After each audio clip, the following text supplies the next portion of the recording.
पाकिस्तान ने नामीबिया को हराकर टी20 वर्ल्ड कप के सुपर 8 मरहले के लिए क्वालिफाई कर लिया।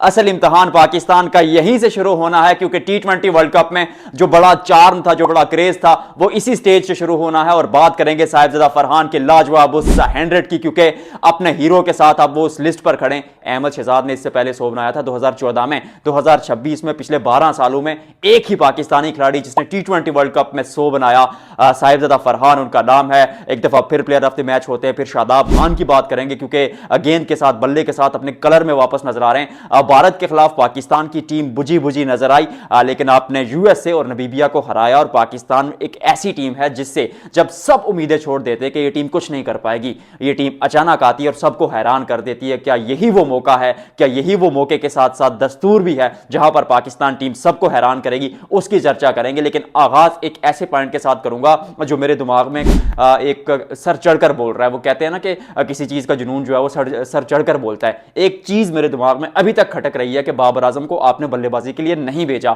ठीक है, ख्वाजा नाफे को आपने बाबर से पहले भेज दिया कि आप चाह रहे थे कि 12 ओवर्स में 110-15 रन बन चुके हैं तो अटैक हो जाए। ख्वाजा नाफे को आपने भेज दिया, अटैकिंग इंटेंट एक अप्रोच आपकी। लेकिन अगर शादाब खान बाबर आजम से ऊपर बल्लेबाजी करने जाएंगे और फिर बाबर आजम नंबर 4 पर बल्लेबाजी नहीं करेंगे टी20 क्रिकेट में, तो किस नंबर पर करेंगे? और अगर बाबर आजम की जगह नहीं बनती बतौर ओपनर, क्योंकि साहिबजादा फरहान और साइम अयूब ठीक ठाक कर रहे हैं, हालांकि साइम की बात अलग से करेंगे कि फॉर्म बहुत खराब है उनकी, खासतौर पर जब आप टी20 वर्ल्ड कप में या एशिया कप में देखते हैं, बड़े टूर्नामेंट्स में देखते हैं, तो बंदा परफॉर्म नहीं कर पा रहा। और दूसरी जानिब अगर देखें तो साहिबजादा फरहान मतलब सेटल्ड, डन एंड टेस्टेड, उनको छेड़ने की जरूरत ही नहीं है। नंबर 3 पर सलमान अली आगा एक अलग सोच लेकर आते जो पाकिस्तान को चाहिए थी, जो पाकिस्तान क्रिकेट में मिसिंग थी। तो फिर नंबर 3 पर तो बाबर की जगह नहीं बनती, ना ओपनर बनती है, तो फिर 4 पर कम से कम उनको खिला दें। और अगर 4 पर भी आप उनको नहीं खिलाते तो फिर बाबर आजम से शायद आपको आगे सोचना पड़ेगा, क्योंकि स्पिन के खिलाफ बाबर आजम अपने कैरियर के पीक डेज में 2019 से 2023 तक भी फंसते थे, और अब बुरे दिनों में आप उनको स्पिनर्स के आगे नहीं डाल सकते।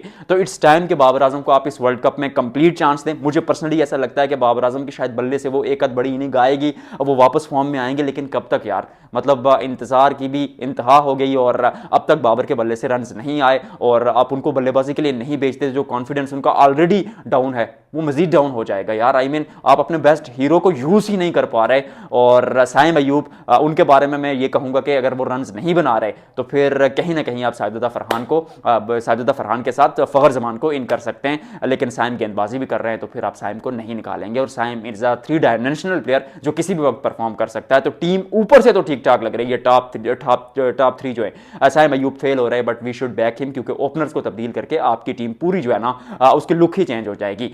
फिर साहिबजादा फरहान अच्छा कर रहे हैं, सलमान अली आगा अच्छा कर रहे हैं, तो फिर जो मिडिल ऑर्डर है वो है ही नहीं आपके पास। उस्मान खान पर सबसे ज्यादा पूरे मुल्क में तनकीद हुई, भारत के खिलाफ हाईएस्ट रन स्कोरर वही थे, लेकिन उस कॉन्फिडेंस के साथ जब वो वापस आते, आप उनसे भी पहले शादाब को बल्लेबाजी के लिए भेज देते, तो फिर मिडिल ऑर्डर तो आपका है ही नहीं। और जब आप सुपर 8 में जाएंगे तो वहां पर बड़ी टीमें हैं, नामीबिया, यूएसए, ये नीदरलैंड्स की टीमें नहीं है कि जो आपको इतना लूप होल देंगी, जो आपको इतना मार्जिन ऑफ एरर देंगी कि आप छोटी छोटी गलतियां करके भी जीत जाएं। बड़ी टीमों के खिलाफ एक छोटी गलती भी आपको हार के दहाने तक लेकर जा सकती है।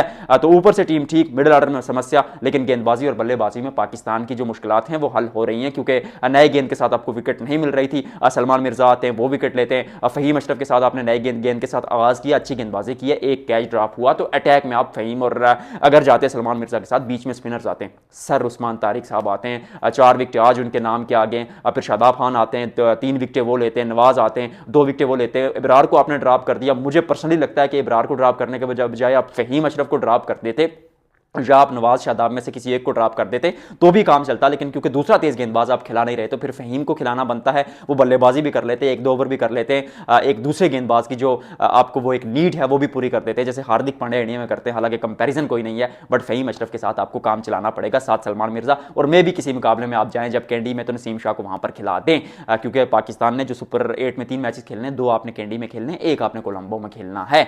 अब बात करते हैं साहिबजादा फरहान की, because that man is special, क्योंकि जिस तरह की बल्लेबाजी कर रहे हैं, वो शुरू पर अटैक करते, फिर बीच में वक्त लेते, फिर अटैक करते।